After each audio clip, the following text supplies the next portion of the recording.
नमस्कार विद्यार्थी मित्रांनो, स्वागत आहे तुमचे युनिक स्टडी पॉइंट या आपल्या युट्यूब चॅनलवर। विद्यार्थी मित्रांनो, तुम्ही सर्वांनी बघा अळी बघितलेली असेल। वेगवेगळ्या आकाराच्या, वेगवेगळ्या रंगाच्या अशा कलरफुल अळ्या तुम्ही बघितल्याच असतील। आणि जर तुम्ही बघितल्या तर त्या इतक्या मऊ असतात, मऊ अशा एकदम मऊशार की आपण जर त्याला हात लावला तर लगेच त्या आपल्या हाताखालून निसटून जातात।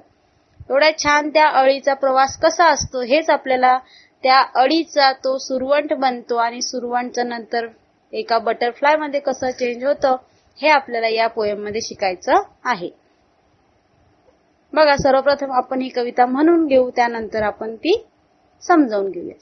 Fuzzy wuzzy caterpillar in the garden creeps, fuzzy wuzzy caterpillar in the garden creeps, makes himself a chrysalis, makes himself a chrysalis, and soon falls fast asleep, and soon falls fast asleep. Fuzzy wuzzy caterpillar wakes up by and by, fuzzy wuzzy caterpillar wakes up by and by, to find he has wings of beauty, to find he has wings of beauty, change to a butterfly, change to a butterfly. बघा, छान अशी कविता आहे आणि एकदम सोपी अशी समजायला कविता। बघा, फजी वजी, फजी वजी म्हणजे काय तर अति मऊ लोकर। तुम्ही जर त्या अळीला हात लावून बघितला तर ती एवढी मऊ असते, तर अशी ती अति मऊ लोकर असलेली, अति मऊ असलेली अशी कॅटरपिलर म्हणजे सुरवंट। ते सुरवंट काय करतं तर ते इन द गार्डन क्रीप्स, ते गार्डन मध्ये सरपटतं।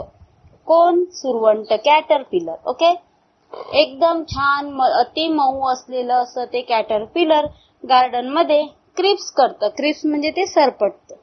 आणि जेव्हा हे कॅटरपिलर गार्डन मध्ये सरपटत असतं त्याच वेळी ते काय करतं तर ते स्वतःसाठी एक क्रिसलिस बनवतं। क्रिसलिस म्हणजे फुलपाखराचा कोश। बघा, आपल्याला सेकंड पिक्चर मध्ये आणि थर्ड पिक्चर मध्ये दिसतंय। सेकंड मध्ये ते क्रिसलिस बनवायला सुरुवात करतं आणि थर्ड मध्ये ते पूर्ण कोशावस्थेमध्ये जातं। बघा, पूर्ण कोश त्याने स्वतःच्या शरीराभोवती तयार केलेला असतो।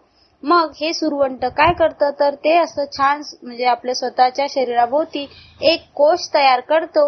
And soon falls fast asleep, आणि लवकरच काय होतं आणि लवकरच ते झोपी जातं। asleep म्हणजे निद्राधीन होतं, ते झोपी जातं। ज्यावेळी त्याचं स्वतःभोवती पूर्ण कोश बनवून तयार होतं त्यावेळी हे सुरवंट, हे कॅटरपिलर काय होतं तर झोपी जातं। Fuzzy wuzzy caterpillar wakes up by and by, त्यानंतर काही काळानंतर ते झोपेतून जागे होतं। अति मऊ असं ते कॅटरपिलर काही काळानंतर जेव्हा झोपेतून जागे होतं, to find he has wings of beauty, तेव्हा त्याला समजतं की त्याला सुंदरतेचे असे पंख छान प्राप्त झालेले आहे किंवा त्याला सुंदरतेचे पंख लाभलेले आहेत आणि त्याचं एका अळीमधून, एका कॅटरपिलर मधून बटरफ्लाय मध्ये रूपांतर झालेलं आहे। तो बटरफ्लाय मध्ये त्याचं जे शरीर आहे ते चेंज झालेलं आहे। आणि आपल्याला दिसतंय की कोशावस्थेतून जेव्हा बघा फोर्थ पिक्चर मध्ये की कोशावस्थेमधून ते जे कॅटरपिलर जेव्हा बाहेर येतं तेव्हा त्याचं फुलपाखरू तयार होतं आणि त्याला छान असं फिफ्थ पिक्चर मध्ये आपल्याला दिसतंय की छान पंख आपल्याला त्या फुलपाखराला पाहायला मिळत आहेत। म्हणजेच त्या कॅटरपिलरचं एका छान अशा कलरफुल, ब्युटिफुल अशा बटरफ्लाय मध्ये त्याचं रूपांतर झालेलं आपल्याला पाहायला मिळतं। अशी छान अशी एकदम सोपी कविता आहे। समजली सर्वांना? यासारख्या आणखी नवनवीन व्हिडिओसाठी युनिक स्टडी पॉइंट या युट्यूब चॅनलला लाईक, शेअर आणि सबस्क्राईब करायला विसरू नका। यासारख्या आणखी नवनवीन व्हिडिओसाठी युनिक स्टडी पॉइंट या आपल्या युट्यूब चॅनलला लाईक, शेअर आणि सबस्क्राईब करायला विसरू नका।